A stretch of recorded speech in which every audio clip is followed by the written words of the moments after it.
So we're almost done with my favorites lists from Criterion's 2023 releases, or with regard to Criterion's 2023 releases. So we're almost done. But before we go to the final list, I should point out maybe a few things that, to my maybe very personal and very humble opinion, might be areas that I thought maybe Criterion, maybe I wish it could have done it a little bit differently, or maybe more of this or more of that. So some critical points that I just wanted to share with regard to my general impressions of the 2023 releases, before we go into the final, my favorite top 10 Criterion releases of the year. So before we get to that list, let me just share with you some critical points that I have. Again, my own humble opinion. I'm just one person, and my opinion at the end of the day doesn't count for anything I know, but it's just my own approach. So if I had to just mention a few things, I would say that generally speaking, not for every single release, but generally speaking, um, we have noticed, have we not, that for a number of the releases we've seen, uh, relatively speaking, low quantity in terms of the supplements. Now, I that's not true for all the releases, and indeed for those releases that we can say have quote unquote low quantity. What we still get is, I think, very, very strong, and I've tried to discuss those and engage with those supplements in each of the video discussions over the course of not just this year, but in fact the previous other years, where we've discussed each of the releases from Criterion. And I just want to thank you, my dear friends, once again for always being there and supporting, in terms of that cinema journey and discussion. It's been a lot of fun, and it's been fun because you have always been there to be part of the conversation. So thank you so much for that. But we've always discussed too the idea of maybe the low quantity of supplements in some of the releases, and so we've noticed it on a number of occasions during 2023. And even with, say, box sets or larger, multi-disc sets. And so, um, while we've still gotten a lot out of those sets, I still think that one of the things that always makes me want to turn to Criterion, or part of the thing, is the great supplements that they prepare, or they are involved in, or they can include. So it would be great to see uh, trying to have more supplements, more video essays, more commentary tracks. Please, please, please. The more commentary tracks, the better. It really, I mean, I'm not in the room. I'm not part of the production at Criterion's offices, so I don't know what the situations are in terms of budgeting, in terms of time, in terms of what can be available in intellectual rights, intellectual property rights discussions, etc. So I'm not sure about that. I can only speculate. But from a consumer perspective, I always hope that the more supplements, the better. I think that would be so top notch and so great indeed. So that's one thing I would say, that I would like to see, maybe some kind of movement in a certain direction, say in 2024 and beyond. And another thing too is, we see a lot of Criterion releases of current titles that, say, get a 4K UHD re-release, and oftentimes they might be, uh, in all other respects, practically identical to the currently sitting, say, Blu-ray in the catalog. It's just now we get a 4K UHD alternative physical media option, for however many dollars more. What is it, $10 more or something, whatever the price point is for the 4K UHD offering versus the Blu-ray offering. So um, I always hope that, and again, I'm not sure, I'm not in the room, I don't have the knowledge, the insider knowledge as to what the specifics are in terms of the decision making, but it is always my hope as a consumer that if a 4K UHD offering is to be made of a title that already currently exists, say, in a really good Blu-ray, then it would be nice if there is some way to distinguish that 4K release from the already currently sitting Blu-ray release. I thought that we saw some interesting movement in the context this year of the Rules of the Game release, the genre noir film, because while there's more or less a kind of a parallel that's occurring with the new 4K release versus the older Blu-ray release, albeit in terms of supplements, etc. I mean, we had the restoration in the 4K UHD offering. We also had the new cover art. And while maybe at the end of the day, different cover art might not be quote unquote enough to satisfy all consumers' choices, it felt like it was a step in a certain direction. You know what I mean? So maybe if there can be some way to distinguish a 4K release from the already currently existing Blu-ray release or something, maybe a new supplement, maybe I don't know uh, what the technical limitations are, because oftentimes the Blu-ray that's used in the combo, in the 4K UHD plus Blu-ray combo, is more or less the same Blu-ray that we saw in the earlier Blu-ray edition. So it may be it's impossible to add something new to the Blu-ray, especially when we consider that the supplements are included on the Blu-ray disc only. But I'm not a technical person. Is it possible to include maybe one new supplement on the 4K UHD disc? Is it possible? Maybe could we consider, even if it's a limited commentary track or selected scene commentary track, maybe can we have something like that as a new option? Or maybe even a video essay.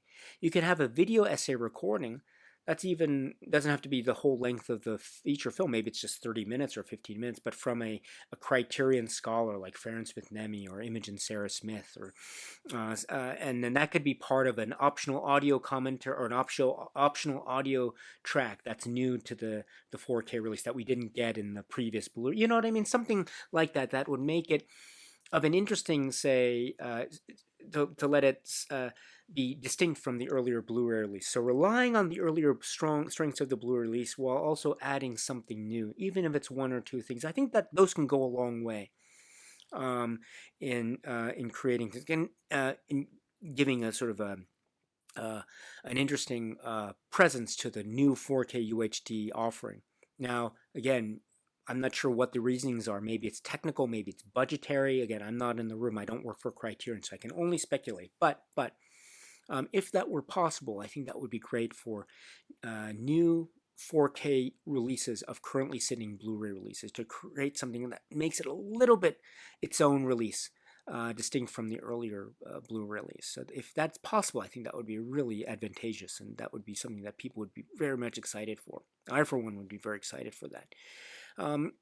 And I think that's probably. Oh, maybe another thing too is, again, a very minor point, but and I don't think this is in any way a major point, but maybe one of these days it would be nice to see the films in a collector set given their own spine number individually. You know what I mean?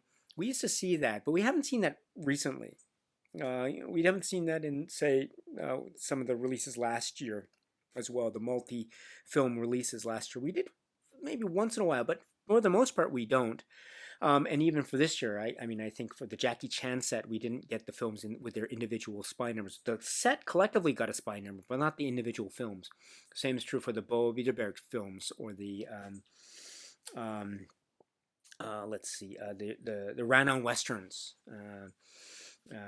films, or the Todd Browning Sideshow Shockers films. Those films getting their own individual spine numbers, I think, just there's something that gives those films even more of their own distinct identity. I know maybe it's a very minor, maybe overly cosmetic thing on my part, perhaps, to think about, and therefore I acknowledge it's a minor point, but a spine number is pretty significant in the whole grand scheme of a regarding of a film in the context of a physical media catalog. And so it means that that there's something that there's just another number to a film that will make people notice, at least the potential to allow people to notice. And I think that goes a long way as well as catching the attention of people and potential new customers for a film. I think one of the great things that could have happened would have been, for instance, I think about the great release of The Last Picture Show and Texasville that happened earlier this year. And I think one of the great strengths of that is the inclusion of Texasville. And I think it could have had its own strong standalone release, or its own spine number, maybe even a combination spine number. That would have been really awesome. Now, I don't know why that is. The materials themselves for the Texasville film itself, I don't know what the level of quote unquote quality of the materials that form the basis of that presentation are, but to my eyes and to my ears, they look really quite quite solid. So I think we can. It's okay, I think, to have, from my own personal consumer standpoint, it's okay to have a standalone release of a film that doesn't automatically always have, say, the ultimate best restoration quality. I mean, that Texasville release I thought was really solid. It was really solid. So even if it had its own spine number, say, still within the collection of the last picture, the Bogdanovich films, Larry McMurtry Bogdanovich films, or something along those lines. I think that would have been really fantastic. Again, to give further spotlight to the importance of the film Texasville. But again, it's a minor point. And at the end of the day, the fact that it was still included in various versions to top it off, I think it was a wonderful feat and one of the great strengths of the release slate of Criterion from 2023. So a very minor point for me in terms of my critique at the end of the day. As far as the other ones go, again, I know my opinions really don't matter, and I don't have right. It's not like I'm just one person. So and I'm just one consumer. So and I don't know what the inside information is in terms of the inner workings of the Criterion offices and what the limitations or budgetary constraints might be, or what the business considerations are, etc. So I can only speculate. But again, from my own humble consumer perspective, I can just mention those few critiques off the top. Some hopes for 2024 would be maybe addressing some of these areas in a way, even if it's an incremental way. I think steps in a certain direction are very much worthy of applause and support. And also to the continuing trend of, it would be great to see more box sets. I'm always a big fan of box sets. I'm a collector sets. It's great to have that function as well. And another thing too, I keep mentioning this. Another thing too, I don't know. Maybe I can intuitively understand the reason for the addressing of 4K, the format. To certain titles only, maybe titles that already currently exist in the Criterion collection, or maybe titles that quote unquote have a certain powerful marketability, as it were. So, but it would be interesting to see the 4K format being applied throughout, maybe in a more wide range, wide in scope. I mean, one thing that did stand out is one of the questions that I also got a lot was, there were some great new Blu-ray releases that were purported to be based on new 4K restorations. It would have been nice, some people said, to have 4K UHD releases of such titles. So for me, the Blu-ray releases of those tended to be really great, very strong. So, but I know that there is an appetite for the 4K format to be applied in as broad a way as possible and as wide a scope as possible. So again, I don't know what the budgetary constraints are. I don't know what the price tag is for a 4K UHD production. So again, these details escape me. So maybe that has a lot to do with it, or maybe it's intellectual property related or contractual related. Again, I'm not sure. But if there are opportunities and possibilities for the application of such technology with as wide a berth as possible, with as many films as possible, and a quote unquote a variety of films as possible, I think at the end of the day that would really just leaps and bounds. It would do so much in terms of the furtherance of, say, the Criterion collection and the 4K UHD format. So again, that's just my humble opinion. I know maybe the opinions of others might differ than mine. That's perfectly okay. I can accept that.